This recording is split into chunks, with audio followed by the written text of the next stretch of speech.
हिंदू सनातन धर्म चैनल पर आप सभी का फिर से एक बार स्वागत। दोस्तों, आपके बढ़ते सहयोग और प्यार को देखते हुए आज हम श्रीमद् भगवद गीता को आपके सामने आसान शब्दों में प्रस्तुत करने का प्रयास करने जा रहे हैं।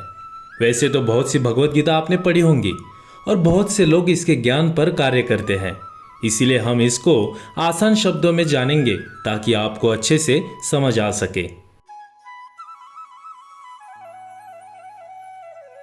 भगवद गीता में सबसे खास श्री कृष्ण भगवान है और बाकी सब तो सिर्फ साधन ही है।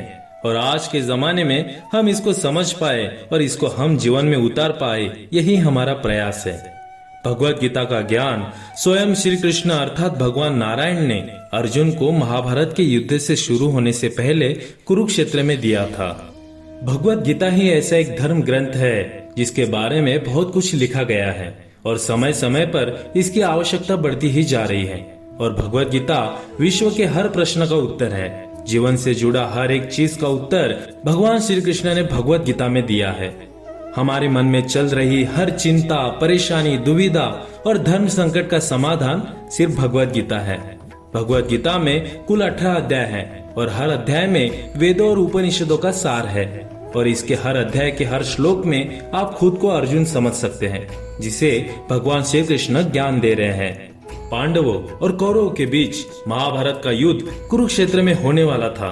दोनों पक्षों की सेनाएं आमने सामने खड़ी थी। पांडवों की सेना से अर्जुन ने जब कौरवों की सेना की तरफ देखा तो उसके मन में विचार आया कि वो कैसे अपने सगे संबंधियों और परिवारजनों पर प्रहार कर सकते हैं। इसलिए तब अर्जुन ने श्री कृष्ण, जो उनके रथ के सारथी का कार्य कर रहे थे, उनसे अपने भाव व्यक्त किए और कहा कि मैं कैसे परिवारजनों से युद्ध कर सकता हूँ।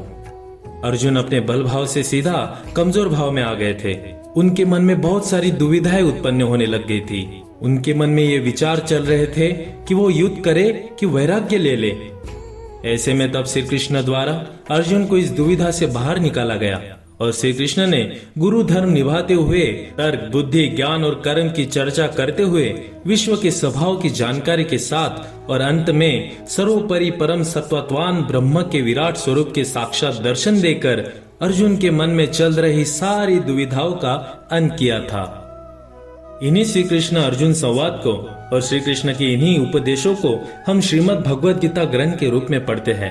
और श्रीमद् भगवद गीता का मतलब है भगवान का गाया हुआ ज्ञान।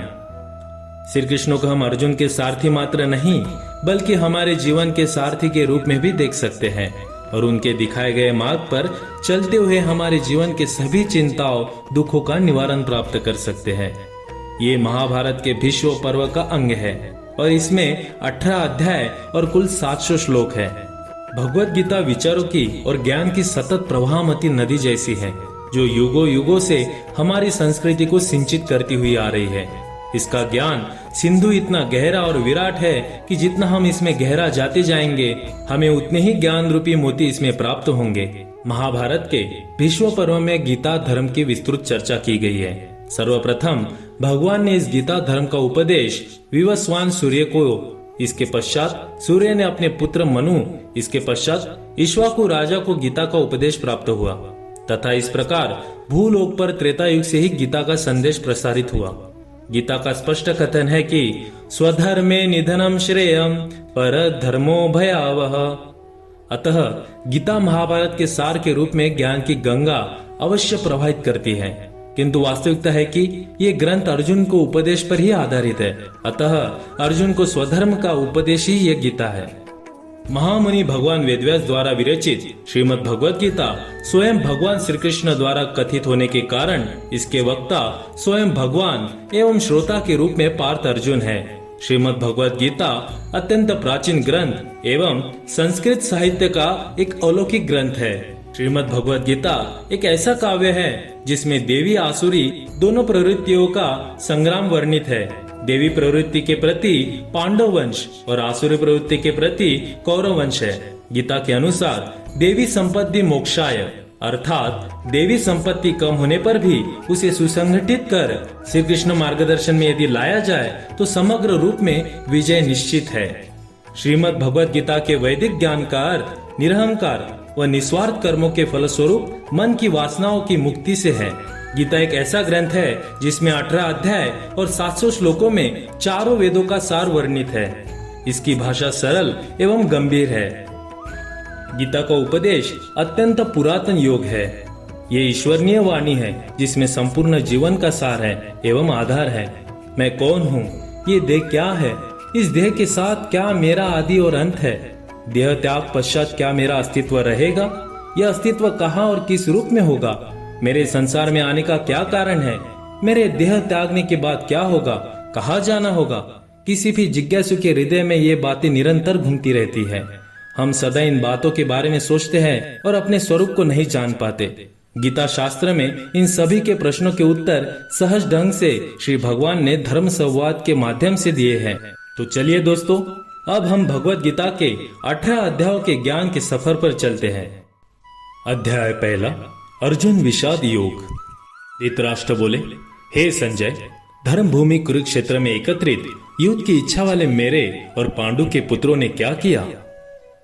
संजय बोले, उस समय राजा दुर्योधन ने व्यूह रचना युक्त पांडवों की सेना को देखकर और द्रोणाचार्य के पास जाकर ये वचन कहा, हे आचार्य, आपके बुद्धिमान शिष्य द्रुपद पुत्र धृष्टद्युम्न द्वारा व्यूहाकार खड़ी की हुई पांडु पुत्रों की इस बड़ी भारी सेना को देखिए।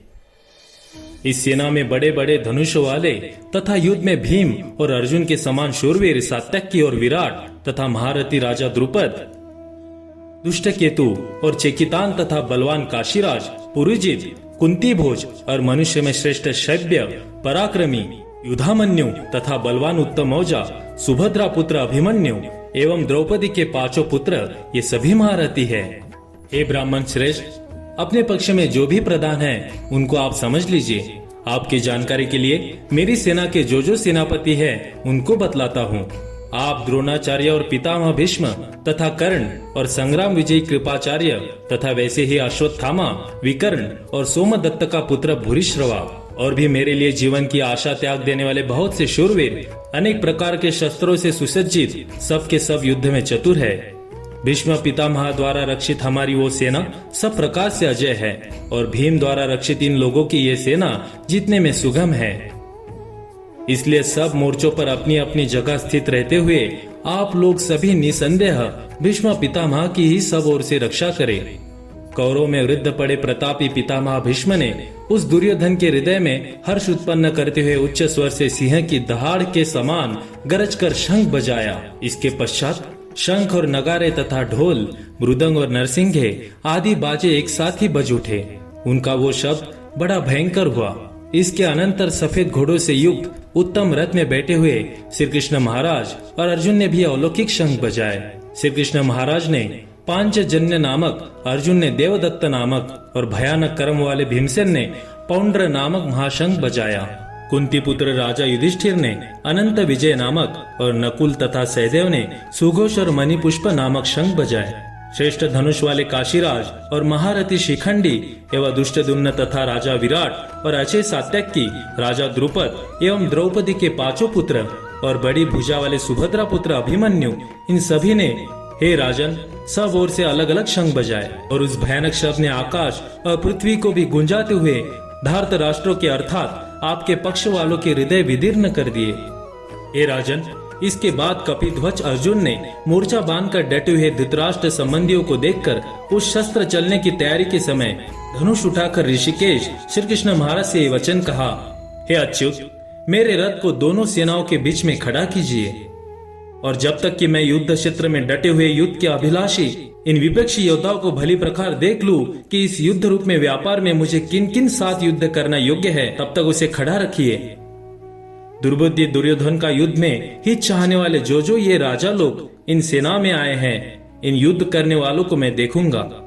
संजय बोले, हे धृतराष्ट्र, अर्जुन द्वारा इस प्रकार कहे हुए महाराज श्री कृष्ण चंद्र ने दोनों सेनाओं के बीच में भीष्म और द्रोणाचार्य के सामने तथा संपूर्ण राजाओं के सामने उत्तम रथ को खड़ा करके उस प्रकार कहा कि हे पार्थ, युद्ध के लिए जुटे हुए इन कौरवों को देख। इसके बाद पृथापुत्र अर्जुन ने उन दोनों ही सेनाओं में स्थित ताऊ चाचा को, दादा परदादा को, गुरुओं को, मामाओं को, भाइयों को, पुत्रों को, पौत्रों को तथा मित्रों को, ससुरों को और सुहृदों को भी देखा।